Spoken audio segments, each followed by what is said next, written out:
Hey guys, welcome to my channel, and today we're going to be talking about secrets of acrylic paint, things that you need to know if you're ever going to work in acrylic paint, some of the tips and tricks to making it work for you, or acrylic hacks, whatever you want to call it. We're going to cover it all right here, right now. So we'll kind of go through a few different categories. We're going to talk about canvases, we're going to talk about the paint, and then we're going to talk about the brushes. And then we'll kind of do a combination of how those kind of relate together. And then I'll follow up with talking about some of the fixes that you can do in acrylic paint. So let's start with talking about the canvas. So when you're painting on canvas, canvas has a lot of texture, and so you want to use thick enough paint that you can cover the canvas texture without leaving all these little white dots. And so you can really load your brush well with that paint color, fill it up real good, and then you're going to lay it down kind of like laying butter on toast. It works best this way. Covers the texture, covers other colors really well. This also helps prevent lifting up of other layers when you're laying paint down kind of thick. Now, to cover a darker layer that's already dry on a canvas, there's a few things you can do. Obviously, you can put down a thicker layer of paint, but there's a lot of paints that are transparent. So yellow is actually one of those colors. It's showing the colors underneath, but then if I add white to that paint, just a little bit, doesn't have to be a lot, and then go over a darker layer underneath, you can see how it covers a whole lot better with just a touch of white. Now, obviously adding a little white does change the color just a little bit, but not too much. You can also just put paint on top of a lighter area. So in order for something to layer well on top of a darker color, putting down white first and then putting down your more transparent color on top of a dried white layer or lighter layer can really help make that color show up. Oftentimes when you're painting, you want to paint with the background first. When that happens, you often want to have a sketch so that you know what you're painting. And one way to do that is to draw on top of your acrylic paint. Now, sometimes you don't have time to wait for it to dry. And if that's the case, a pencil is going to scratch into your paint pretty easily, which isn't necessarily bad. You can either just let it scratch the paint off knowing that's going to happen, or you can take paint and actually draw with a small brush with a darker color in paint. That way it blends a little bit better, it goes on top of your acrylic a little smoother. It's just a better solution sometimes than a pencil.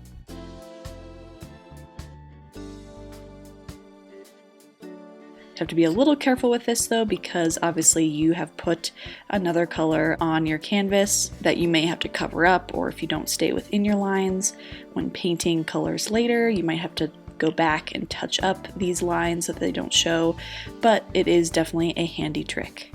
The last thing you should know with canvases is drying. So obviously with acrylic paint, it dries fast generally, most of the time, but sometimes you want to speed up that process even quicker. You can obviously blow dry it, which is very handy, and you want to blow dry it till it's not shiny anymore and it's not wet or sticky to the touch. We call it bone dry. You want it to be really dry. Or you can air dry it and let it stay overnight. That would ensure that it gets really dry. You can also put it in front of a fan to kind of speed up that process even more as well. But I find that a blow dryer is definitely very effective if you have limited time or are really excited to move on to the next step.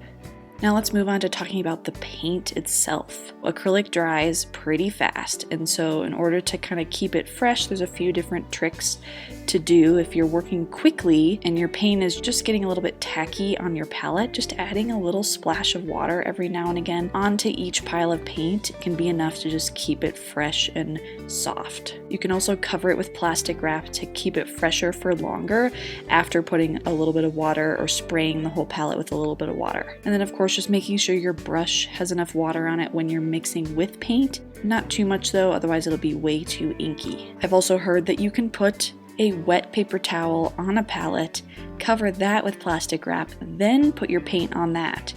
And then that will preserve the wetness of your paint for even longer.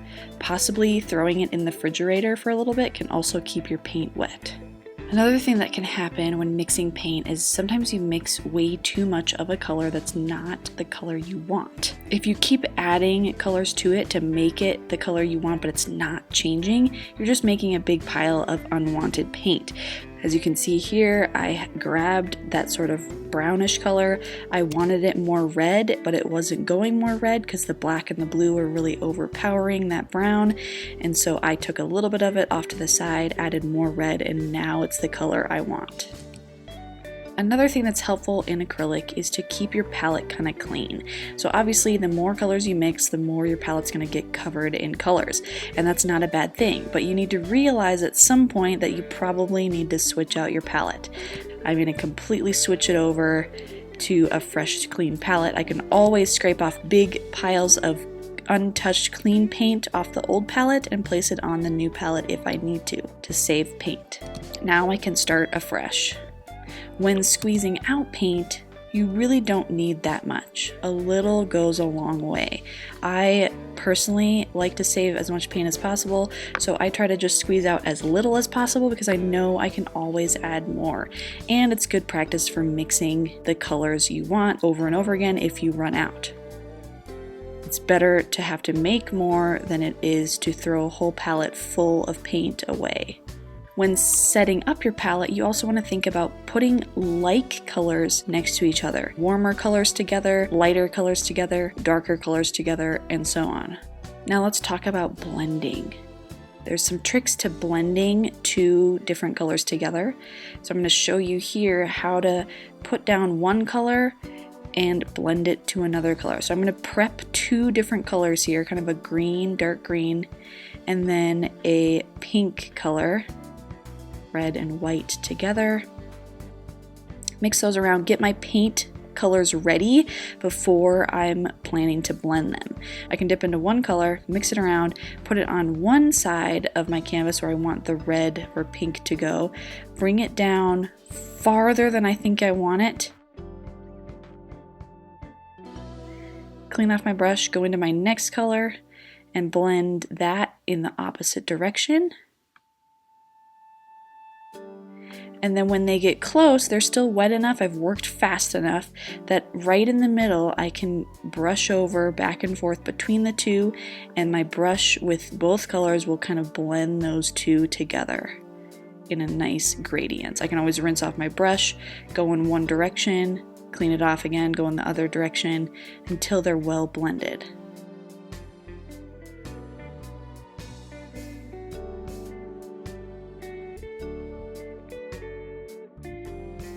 Technique number 2 is to actually go in with one of the colors over the whole part of the canvas that I want a gradient. So I put down this dark blue first, blend it well into the canvas using, again, kind of thick paint to cover the texture of the canvas. Get that over the whole thing. I can do this over the whole canvas if I want to, I just have to do it quickly. Then I can dip into a new fresh color, go right on top of that wet paint, and blend it in smoothly. This only works if your under layer is still really wet, so working quickly is the key. Another thing to keep in mind with paints, especially acrylic paints, the colors always dry a little bit darker than when you're actually painting with them. So now let's talk about brushes. You want to make sure that you leave your brushes in the water. You want to rinse them really well. You do not want to let them soak overnight. This will ruin the brush, ruin the glue that's holding the bristles onto the barrel of the brush. Clean them really well, let them air dry, and then come back to it another day. Now let's talk about painting edges. So as you can see, I'm drawing a few different edges here, curves, swirls, to give you an idea of some things you might paint in a painting. Now, a brush is not a pencil. So when you're using your brush to follow an edge, you don't want to use the tip of the brush like you would using a pencil, right? Your brush has a lot more surface area, so you can use the side, the sharper edge. There's a lot of different areas of the brush to use. So when you're following edges, you're not following with the tip of the brush, you're following more with the edge of the brush. So let's take a look. So you can see I'm using the upper left corner of the brush as my edge that's following the pencil line.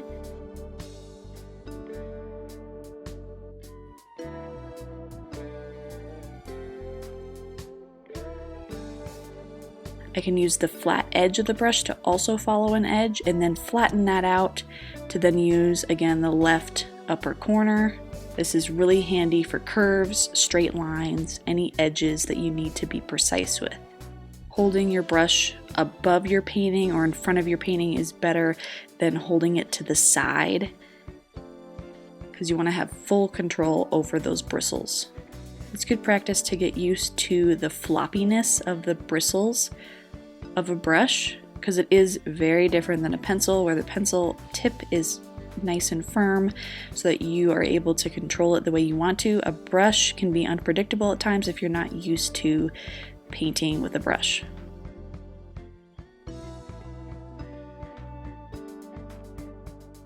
You can also get lots of interesting texture with the brush depending on how you use it. So flicking it upwards, flicking it against the bristles can be really nice. Doing dry brush technique with less paint, more canvas showing through.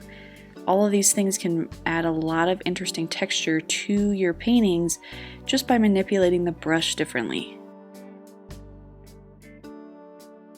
Dots and dashes, you can use it kind of like a sponge and dab it up and down.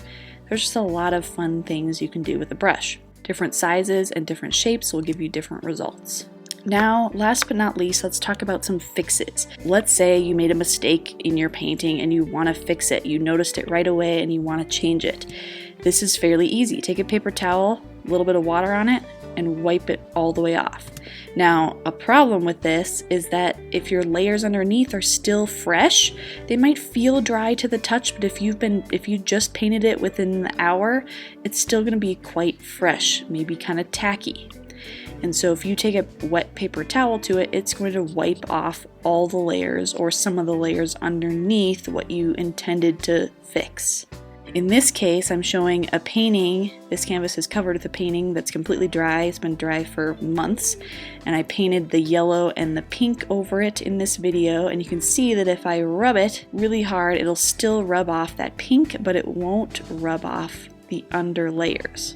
And of course, last but not least, you can always take fresh paint on a dry canvas, dry layers, and just repaint on top of something.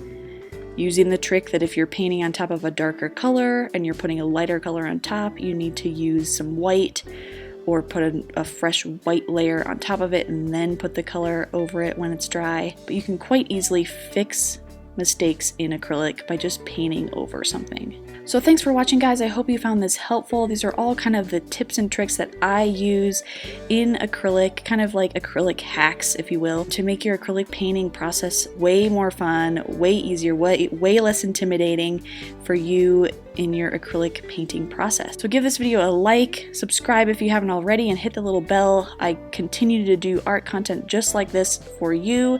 So if you find that interesting, please subscribe and share it with a friend. Thanks for watching, guys. Bye.